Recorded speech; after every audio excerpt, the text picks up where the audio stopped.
عزیز طلبا، آپ بہت دور سے یہاں پاکستان کے مختلف شہروں میں بہت کٹھن حالات میں تعلیم حاصل کرنے آتے ہیں، اور وہ تمام والدین جن کی بہت زیادہ تعریف کی جانی چاہیے، جن کو سلام عقیدت پیش کرنا چاہیے کہ وہ بہت مشکلات اٹھا کر معاشی طور پر بدحال معاشرے کے اندر اپنے بچوں کو بہتر مستقبل دلانے اور انہیں بہتر انسان پیدا کرنے کے لیے جو مشکلات اٹھاتے ہیں وہ قابل تحسین ہیں،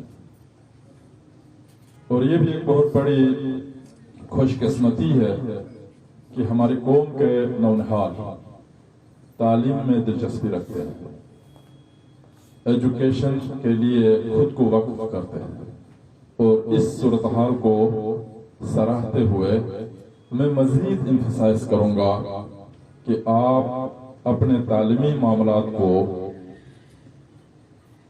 آگے بڑھائے اور اس سلسلے میں کسی قسم کا کمپرومائز نہیں ہونا چاہیے کہ آپ کی تعلیم ڈسٹرب ہو، آپ اپنی تعلیم مکمل نہ کر سکتے ہو، کیونکہ ایجوکیشن کے بغیر ہم کچھ نہیں کر پائیں گے زندگی کے اندر۔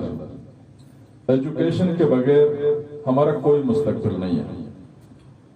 اب کوانٹیٹی ایجوکیشن کا جہاں تک سوال ہے، یہ تو تقریباً گلگت بلتستان میں بہت بہتر رہا، پاکستان کے اندر بھی اور پاکستان کے دوسرے علاقوں کے مقابلے میں زیادہ بہتر گلگت بلتستان کے اندر ہے، اور جموں کشمیر کے خطے میں بھی اچھی خاصی ایجوکیشن کا معاملہ جو ہے وہ بہتر ہے، لیکن ہمیں اب کوالٹی ایجوکیشن کی طرف جانا ہوگا۔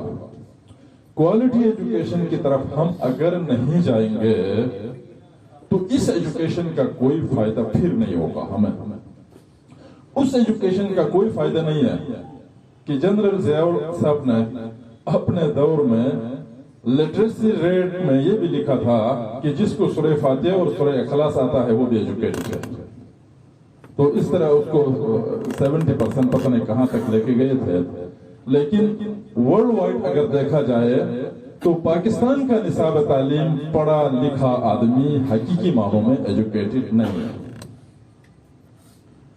اس ایجوکیشن کے اندر ایسا کچھ نہیں رکھا ہے کہ جس سے ایک بہتر ماحول پیدا ہو، جس سے ایک بہتر انسان پیدا ہو، جس کے اندر سوچ سمجھ کی گنجائش پیدا ہو، جو آگے ایک مثبت طریقے سے اپنی زندگی گزار سکے۔ یہ 100% ناقص تعلیم ہے جو کہ بدقسمتی سے ہمیں میسر ہے، لیکن یہ ہمارے والدین کا اور ہمارے بچوں کا بہت بڑا کمال ہے کہ ایسی سچویشن کے اندر بھی وہ اس ناقص تعلیم کو بھی آگے بڑھانے میں، اس کو پڑھنے میں دلچسپی رکھتے ہیں۔ ہمیں ایجوکیشن کو تقسیم کرنا ہوگا، ہمیں کوالٹی کی طرف جانا ہوگا۔ اگر ہم کوالٹی ایجوکیشن کی طرف نہیں جائیں گے تو ہم دنیا کا مقابلہ بالکل بھی نہیں کر سکتے۔ میں آپ سے یہ گزارش کروں کہ میں نفرت کرتا ہوں ویسٹ کے ان تمام قوموں سے جن کی سازشوں اور ان کی مکاریوں کی وجہ سے آج ہم غلام ہیں، آج ہم تنگ دست ہیں، آج ہم معاشی طور پر بدحال ہیں، آج سماجی طور پر ایک دوسرے میں لڑ رہے ہیں، آج ہم برباد ہیں۔ لیکن یہ تو ایک حقیقت ہے کہ اگر وہ انگریز انسان ہے تو ہم تو بندر کی ترقی یافتہ شکل ہے، اگر ہم انسان ہے تو وہ کوئی سپر چیز ہے، اس لیے کہ ان میں کوالٹی کچھ اور ہے، ان کے ڈی این اے وائس بھی ان کے معاملات کچھ اور ہے۔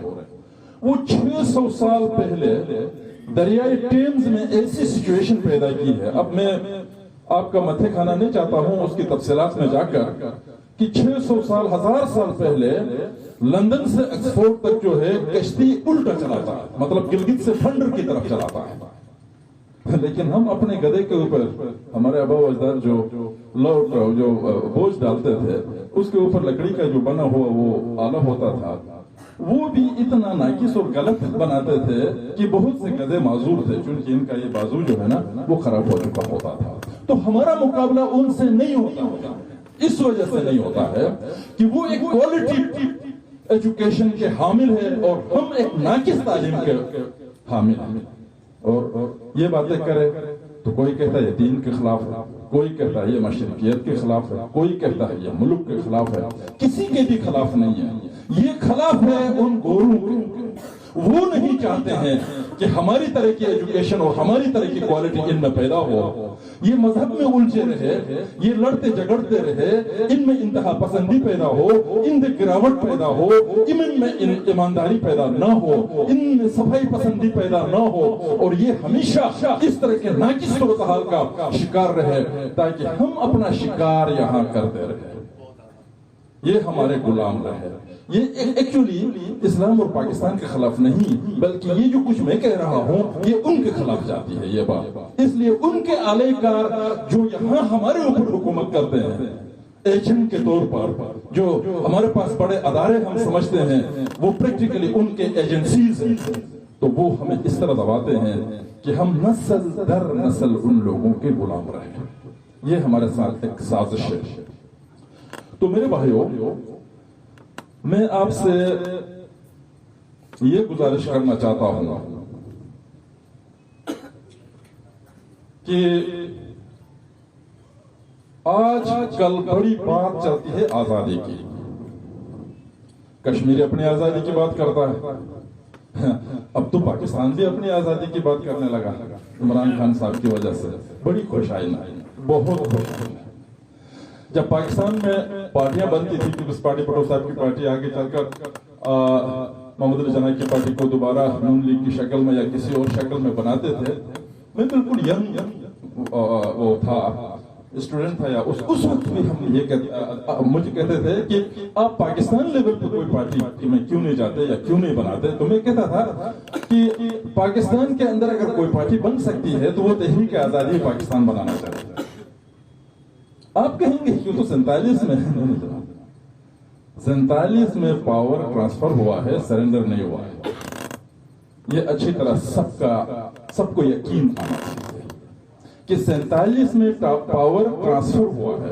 ٹرانسفر کا مطلب آپ دیکھتے ہیں نا, افسروں کو عموماً ٹرانسفر کیا جاتا ہے. ہمارے ضلع میں ڈی سی تک ٹرانسفر ہوتا رہتا ہے, ایس پی بھی ٹرانسفر ہوتا ہے. کیا اس سے کوئی فرق پڑتا ہے ضلع کے اندر؟ کوئی بہت نئی کوئی بات آتی ہے؟ نہیں. پاور سرنڈر کوئی دوسری چیز ہے جس کو آزادی کہا جاتا ہے. انگریز نے یہاں پاور ٹرانسفر کیا ہے, سرنڈر نہیں کیا ہے. اب آپ کہیں گے یہ کیا ہے, یہ میں لمبا نہیں جاؤں گا, اس پہ بہت میری اپنی بھی گفتگو ہے اور بہت سارے لوگ بھی کرتے ہوں گے. جو باہر سے ایکٹ کر کے کوئی کام کرتا ہے تو وہ غلطیاں چھوڑ کے جاتا ہے. چور اور مجرم جو ہے وہ اپنے جو ہے آثار چھوڑ کے جاتا ہے, علامتیں چھوڑ کے جاتا ہے. ایک علامت تو دیکھیں نا جی, پاکستان ایک ملک بن رہا ہے مذہب کے نام پر, ایک مذہبی ملک بن رہا ہے, اور اس کی ذمہ داری دی جاتی ہے ایک سیکولر آدمی کو, قائد اعظم محمد علی جناح. ہندوستان بن رہا ہے ایک سیکولر ملک, اور اس کی ذمہ داری دی جاتی ہے گاندھی جی کو, جو کہ مذہبی آدمی. تو الٹا تو ہو گیا نا بات. نہ گاندھی سے ہندوستان چل رہا ہے, نہ جناح سے پاکستان چل رہا ہے. اور ان کے وفات کے فوراً بعد جناح سے جناح کا پاکستان چھینا گیا, اور گاندھی سے اب گاندھی کا ہندوستان چھینا جا رہا ہے. اب آگے تو ہو سکتا ہے نوٹ سے بھی وہ فارغ کرے, نوٹ کے اوپر جو فوٹو ہے. اس لیے کہ یہ ساری چیزیں جینوئن نہیں ہیں, یہ لوگوں کی جدوجہد اور محنت سے حاصل کی گئی آزادیاں نہیں ہے, یہ سامراج کی طرف سے لاگو کی گئی آزادیاں ہیں. اور یہی وجہ ہے کہ عمران خان صاحب کو ایک مرتبہ پھر آزادی کی جنگ لڑنی پڑی, جہاد کرنا پڑا. یہ اس لیے ضروری ہے. تو خیر ہم اس زمرے میں نہیں آتے. یہ مسائل انڈیا اور پاکستان کے, یہ گلگت بلتستان کے نہیں. اب آئیے کہ گلگت بلتستان کیا ہے. گلگت بلتستان, اب آپ کو تاریخ پڑھائیں گے تو 1947 سے پڑھائیں گے. آپ کو یہ کہا جائے گا کہ 1947 میں ڈوگرے نے زبردستی قبضہ کیا تھا گلگت پر, ہم نے کلاڑی سے ڈنڈے سے